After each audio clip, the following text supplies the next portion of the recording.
Hello everyone, Dan here from the Next Issue Podcast. On today's video, I'll be doing a review for a new Comixology original, which is a little bit different from some of the stuff that we do, but it is a Scott Snyder book, so I wanted to check it out. I'm talking about Duck and Cover, issue number 1. So you can read this if you have Comixology Unlimited or Kindle Unlimited or a Prime member, like all those things. This is written by Scott Snyder with art by Rafael Albuquerque. So they're teaming back up from the American Vampire. Colors by Marcelo Maiolo and letters by Bernardo. Brice. So the synopsis for this is a little interesting.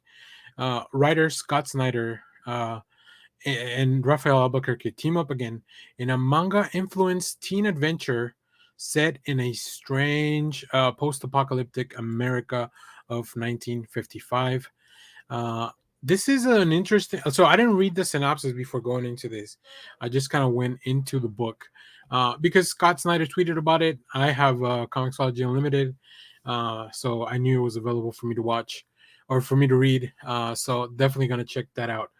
And I wanted to do a review because I think this book is really, really good. Like I said, I didn't know anything about what the topic was. So going into it, I will say it caught me a little off guard. Like this did not feel like something from Scott Snyder. It was a little slow pace to begin with. There was a slow burn from the beginning. It was definitely trying to tell you something by setting up these characters.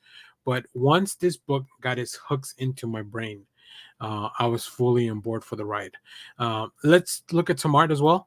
I think Rafael Albuquerque is just a fantastic artist. The way that he does a lot of these panels, they help so much with the pacing.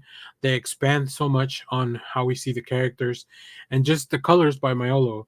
As we go in here, we see some of these memories, the little shots, and then we have this big incident. And I love how the paneling changes to all red, the red outline. But the lettering stays the same, right? So we know that it's the same characters. This is a great spread, and especially if you're reading it in guided view, like it really pops out into the page. And then we jump ahead a little bit after this incident.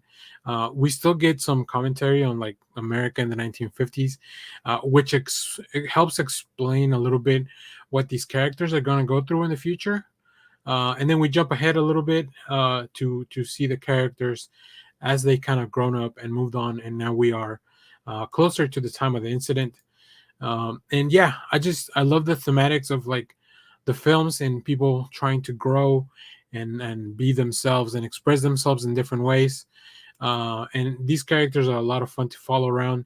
They have an interesting chemistry because it's like they don't really, there's a few people that don't like each other, but they have to kind of coexist.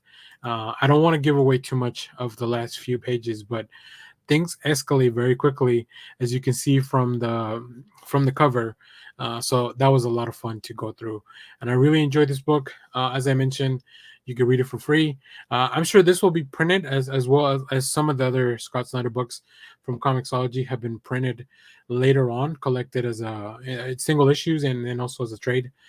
So very much looking forward to actually having one of these. So if you read this issue, let me know what you thought about it down in the comments. As always, thanks for watching, everyone. Remember to share, like, subscribe, hit the bell so you know when we go live. That is most Saturdays, 10 a.m. Central Standard Time. Stay tuned. We have more comic reviews, trailer reactions, TV recaps, all that fun stuff in the channel. Thanks for watching, everyone. Bye-bye.